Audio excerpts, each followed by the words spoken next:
بسم اللہ الرحمن الرحیم۔ السلام علیکم۔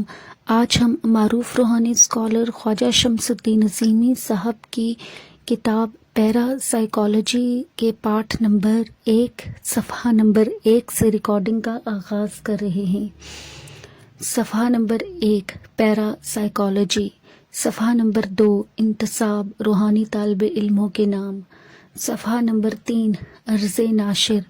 ممتاز روحانی اسکالر مرشد کریم حضرت خواجہ شمس الدین عظیمی نے 20 سال پہلے نوع انسانی کو پرسکون زندگی سے آشنا کرنے کے لیے ایک تحریک کا آغاز کیا تھا۔ اس سلسلے میں انہوں نے قومی اخبارات میں کالم لکھے، کتابیں تصنیف کی۔ روحانی ڈائجسٹ کراچی پاکستان اور روحانی ڈائجسٹ انٹرنیشنل اردو انگلش برطانیہ سے جاری کیا۔ پاکستان کے چھوٹے بڑے شہروں اور برطانیہ، امریکہ، کینیڈا، فرانس، بھارت، متحدہ عرب امارات کے ٹیلی ویژن، ریڈیو پر انٹرویو نشر ہوئے، بڑے بڑے ہالوں میں تقریریں کی۔ ایک مربوط اور منظم روحانی پلیٹ فارم پر پاکستان اور بیرون پاکستان ممالک میں مراقبہ حال کے نام سے خانقاہی نظام قائم کیا۔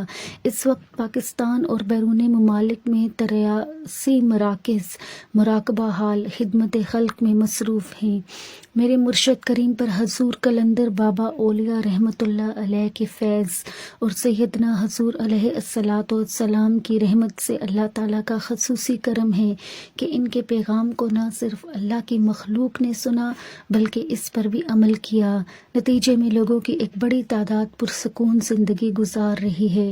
حضرت خواجہ شمس الدین عظیمی کے مرشد کریم حضور قلندر بابا اولیاء رحمۃ اللہ علیہ کی ربائی کے مطابق: ساقی کا کرم ہے میں کہاں کا مہنوش، مجھ ایسے ہزارہا کھڑے ہیں خاموش، میں خار عظیم برخیہ حاضر ہے، افلاک سے آ رہی ہے آواز سروش، عظیمی بہن بھائیوں کے شب و روز سرور و کیف سے معمور ہیں۔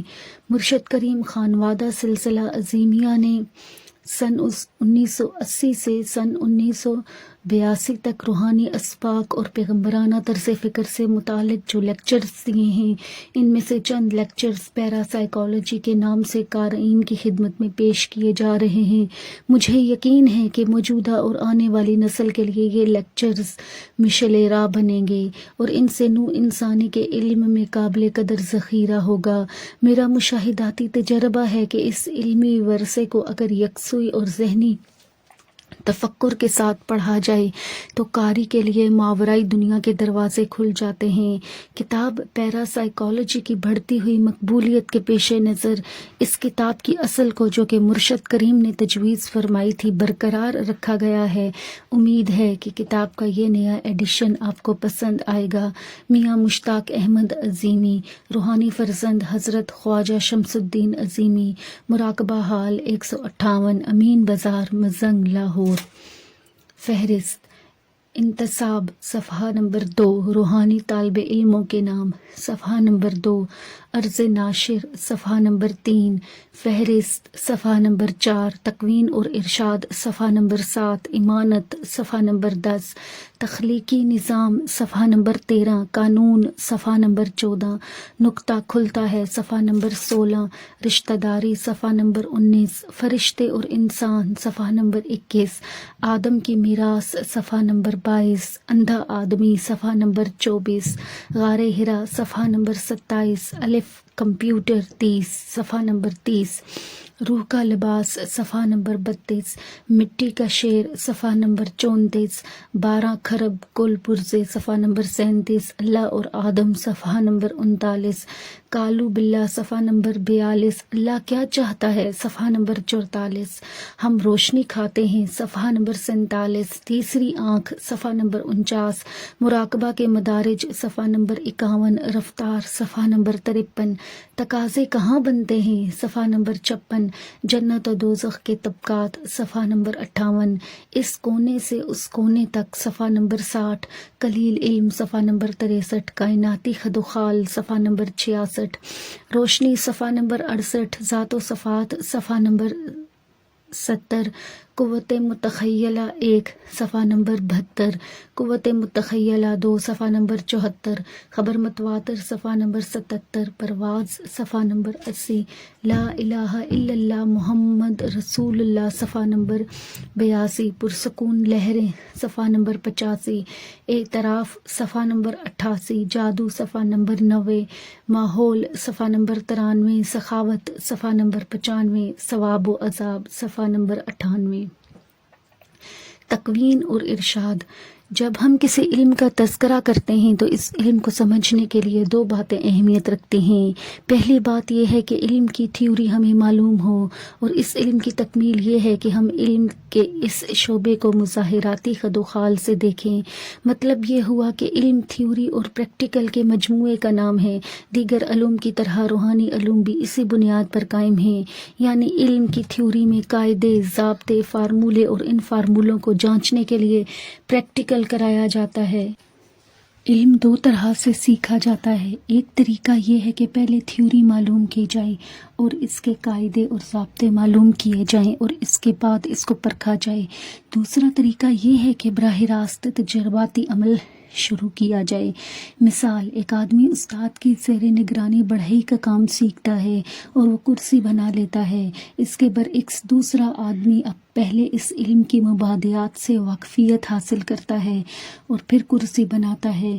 اس دوسرے آدمی کو یہ بات معلوم نہیں ہوتی ہے کہ کون سے درخت کی لکڑی کتنی اچھی ہے، اس لکڑی کے اندر پانی کا کتنا تناسب ہے، لکڑی کے اندر رگوں اور نسوں کا جال کتنا ہے، لکڑی کے 1 مربع فٹ میں کتنا وزن ہے، اگر اس لکڑی کو پالش کیا جائے تو کتنی چمک آئے گی، رنگ کیا جائے تو کیسی صورت نکلے گی، لکڑی کی طبعی عمر کتنی ہے، اس کو کیڑا لگتا ہے یا نہیں، وغیرہ۔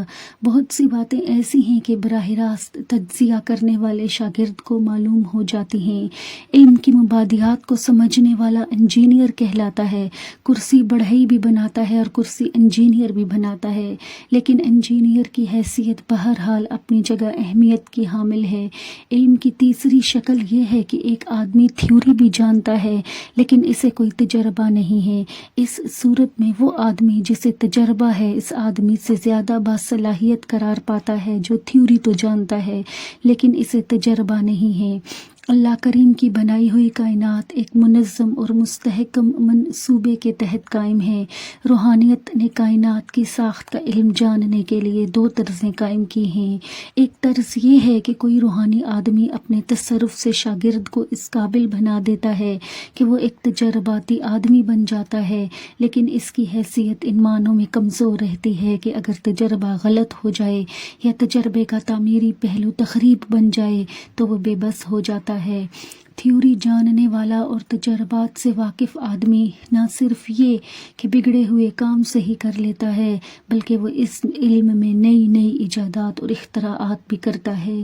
اس تمہید کا مفہوم یہ ہے کہ علم وہی ہے جو الف بے پے کے طریقے پر سیکھا جائے، پھر وہ علم تجربے میں بھی آ جائے۔ سیدنا حضور صلی اللہ علیہ وآلہ وسلم کے ارشاد عالی کے مطابق اور قرآن پاک کی روشنی میں روحانی علوم کے 2 شعبے ہیں۔ ایک شعبہ پریکٹیکل ہے، وہ یہ ہے کہ روحانی استاد یا مرشد نے جو کچھ پڑھنے کو بتا دیا یا کوئی شغل تلقین کر دیا، کوئی ریاضت متعین کر دی، مرید یا شاگرد نے مرشد کی تعمیل میں اس عمل کا ورد کرنا شروع کر دیا۔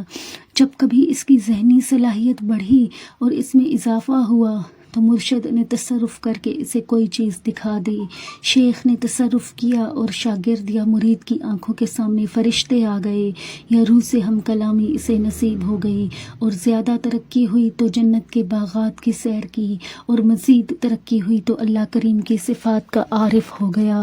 دوسرا طریقہ یہ ہے کہ علم جس قانون پر قائم ہے اور جن فارمولوں پر کائنات رواں دواں ہے، مرشد مرید کو علوم سے متعلق قوانین اور فارمولوں کی تعلیم دیتا ہے۔ جیسے جیسے کسی مرید کے سامنے فارمولے آتے ہیں، اس کے اندر قانون کو سمجھنے اور قانون پر عمل درآمد کرنے کی صلاحیت پیدا ہو جاتی ہے۔ اللہ کریم فرماتے ہیں کہ ہم نے تمہارے لیے چاند اور سورج کو مسخر کر دیا اور تمہارے لیے آسمانوں اور زمین میں جو کچھ ہے سب کا سب مسخر کر دیا۔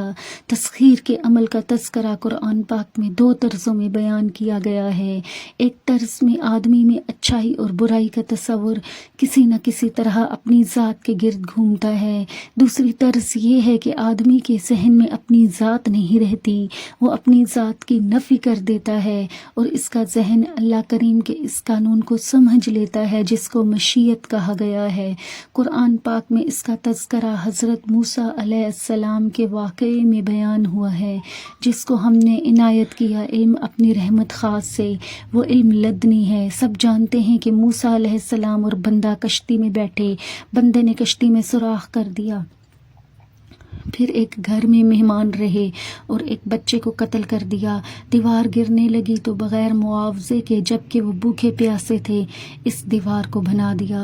موسیٰ علیہ السلام نے جب اس بات پر اعتراض کیا تو اس بندے نے کہا کہ میں نے جو کچھ کیا ہے وہ اپنے رب کے حکم سے کیا ہے، اور پھر اس بندے اور موسیٰ علیہ السلام میں جدائی ہو گئی اور موسیٰ علیہ السلام نے اس بندے سے اقرار کیا، بے شک میں اپنی بات پر قائم نہیں رہ سکا۔ موسیٰ علیہ السلام کا علم اس طرز سے وابستہ ہے جس طرز پر اچھائی برائی کا تصور قائم ہے، اور بندے کا علم اس طرز سے وابستہ ہے جس طرز میں اللہ کے علاوہ اور کچھ نہیں۔ یہاں یہ بتانا مقصود نہیں ہے کہ موسیٰ علیہ السلام کی حیثیت کم تھی یا اس بندے کی حیثیت زیادہ تھی۔ غور طلب بات یہ ہے کہ موسیٰ علیہ السلام تلاش کرتے ہوئے اس بندے تک پہنچے، وہ بندہ موسیٰ علیہ السلام کی تلاش میں نہیں آیا۔ اللہ کریم سب سے بڑے قانون دان ہیں۔ جس بندے کا ذہن مشیت کے ساتھ قائم ہو جاتا ہے وہ بجائے خود قانون بن جاتا ہے، اور قانون پر عمل درآمد کرانا ہر بندے کے اوپر اور پوری کائنات کے اوپر واجب ہے۔ اس بندے نے گفتگو کے دوران یہ بھی بتایا کہ یہ اللہ کی حکمت ہے کہ اس نے مجھے یہ تکوین علم عطا فرما دیا اور آپ کو وہ علم ارشاد عطا فرما دیا۔ قرآن پاک میں بیان کرتا اس واقعے کے اندر تفکر کیا جائے تو یہ بات پوری طرح واضح ہو جاتی ہے کہ ہر حال میں قانون کی حکمرانی ہے، چونکہ یہ بندہ خود کائنات کے جاری و ساری تکوینی قانون کا نمائندہ ہے، اور جو کچھ کر رہا ہے مشیت کے تحت کر رہا ہے۔ اسی لیے حضرت موسیٰ علیہ السلام نے راستے کی صعوبتیں برداشت کر کے اس بندے کو تلاش کیا اور اس بندے پر شریعت نافذ نہیں کی۔ اب صفحہ نمبر 9 پر اختتام ہوا چاہتا ہے۔